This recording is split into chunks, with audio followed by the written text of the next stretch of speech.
Reminds me of the Kurt Vonnegut short story about the year 2081, where everyone in America is made equal by the handicapper general.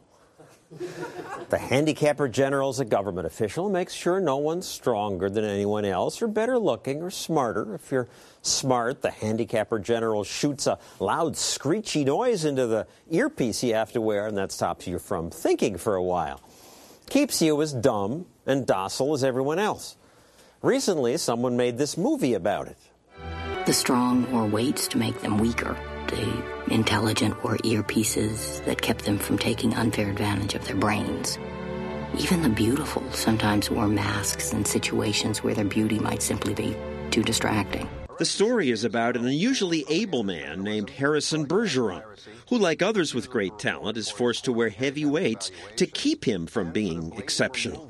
He rebels, however, and one night when the government's televising a ballet, where a bored audience watches dancers who wear masks to hide their beauty and weights to drag them down to my dance level, he breaks in. He jumps on the stage and says, "My name is Harrison Bergeron. I am a fugitive and a public threat." He breaks his chains, breaks the wooden yoke that hobbled him, takes the mask off the face of one of the beautiful ballerinas, and then they dance. The handicapper general, here she is, then rushes to the theater and kills him. Okay, it's a little extreme. It's a work of fiction. We don't yet have a handicapper general, do we? No one is better than you. Everyone is your equal, and everyone is equal to you. That was the vice president at the Democratic National Convention. He said, equality is the American creed.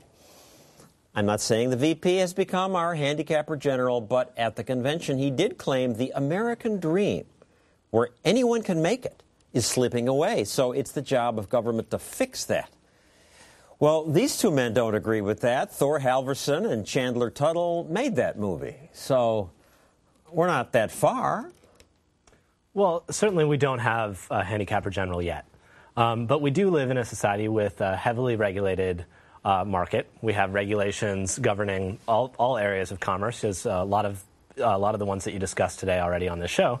We regulate import, export, we regulate interstate commerce, and we do all of this with the goal of fairness, which sounds wonderful, it sounds very noble, and indeed it is. We're trying to create a society where we maximize prosperity, sort of on the grand scale. The problem with that is that, if we say that prosperity is our goal, then one side says, well, freedom and entrepreneurship is the best way to maximize prosperity. Then the other side, right, and then the other side says that no, careful rules and regulations are the best way to maximize prosperity. But what gets lost in that argument, and what the film's about, is that freedom is not just some theoretical means to an end. It's an end unto itself. Freedom isn't a strategy; it's a goal. And Thor, you want to add to that? Well, I think when talking about equality, it's very important. People misunderstand the issue of we're all equal. We're all equal in as much as you and Chandler and I should not be treated by a court differently. They shouldn't prefer you because you're so much smarter than we are, for instance. They shouldn't prefer Chandler because he is, by the way. Absolutely. or because you wear these great ties that people like Ed Hudgens likes.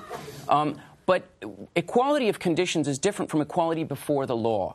Whereas we should all be treated equally by a judge, regardless of our race, regardless of sexuality, regardless of preferences or political views, more importantly.